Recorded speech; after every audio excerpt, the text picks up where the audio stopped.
চল আজ একটা হ্যাস্ত ন্যাস্ত হয়েই যাবে, নাই তুই করবি নাই আমি করব। হ্যাঁ চল দেখা যাবে।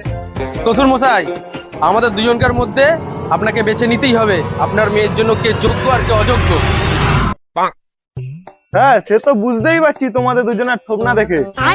তা তোমরা দুজনে কি কাজ বাজ করো বাবা? আমি আমি সরকারি স্কুল মাস্টার বাবা। क्या बात है सर, क्या बात है सर। क्या रे भिक मंगिया? আর তুমি কি কাজ করো বাবা?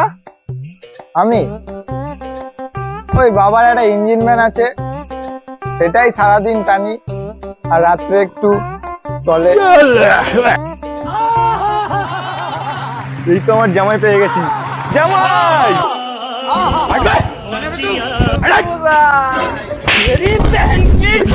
खराब हो जाएगा, मैं मार अम्मा बहन पे आ जाऊंगा मैं इनकी। তুমি আমার যোগ্য জামাই। শ্বশুর মশাই, শ্বশুর মশাই, ওরে জামাই।